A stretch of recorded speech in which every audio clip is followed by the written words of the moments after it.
So ఇప్పుడు ఎక్కువగా వీళ్ళు ఇన్వెస్ట్ చేయాలి అనుకునే వాళ్ళు దేని మీద ఫోకస్ చేస్తున్నారు? లైక్ లగ్జరీయా? సేఫ్టీయా? సెక్యూరిటీయా? లైక్ దేని మీద ఇంట్రెస్ట్ చూపిస్తున్నారు ఎక్కువగా? సో ఇన్వెస్టర్స్ వచ్చేసి మేడం లగ్జరీ పైన ఎక్కువ చూస్తున్నాం, విల్లాస్ పైన ఎక్కువ ఇన్వెస్ట్మెంట్ చేస్తున్నారు. అంటే ఇందులో డివైడ్ అవుతారు. ఎలా అంటే కొంతమంది మంత్లీ రెంటల్ ఇన్కమ్ రావాలన్న వాళ్ళు కొంతమంది ఉంటారు.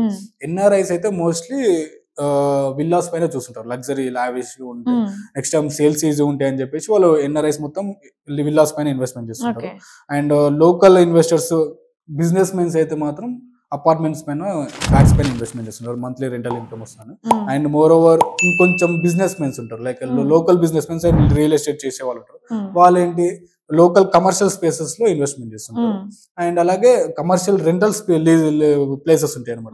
కమర్షియల్ బిల్డింగ్ లో ఒక ఫ్లోర్ మొత్తం కంప్లీట్ గా తీసుకొని కోవర్కింగ్ స్పేసెస్ అని డిఫరెంట్ ఫార్మాట్ లో న్యూ బిజినెస్ స్టార్ట్ చేసి స్పేసెస్ మళ్ళీ రెంటింగ్స్, ఈ విధంగా ఇన్వెస్ట్మెంట్ చేస్తుంటారు. బట్ మోస్ట్లీ వచ్చేసి ఎన్ఆర్ఐస్ లగ్జరీస్ కి చూస్తున్నారు ఎక్కువ.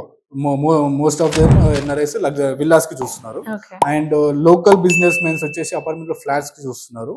అంటే ఒక certain above middle class families 1.5 నుంచి 2 lakh అబోవ్ సాలరీస్ ఉన్న వాళ్ళు ఏంటంటే లోన్స్ లో తీసుకొని అపార్ట్మెంట్స్ పర్చేజ్ చేసి దానిపైన వచ్చిన రెంటల్ ఇన్కమ్ కి అండ్ వీళ్ళ శాలరీ కొంచెం యాడ్ చేసి ఇక్కడ ఈఎంఐ పే చేసుకుంటారు. సడన్ ఒక ప్రైస్ హైక్ అవ్వగానే సేల్ చేసి లోన్ క్లియర్ చేసుకుంటారు. ఈ విధంగా వాళ్ళు ప్రాఫిట్ చేస్తున్నారు.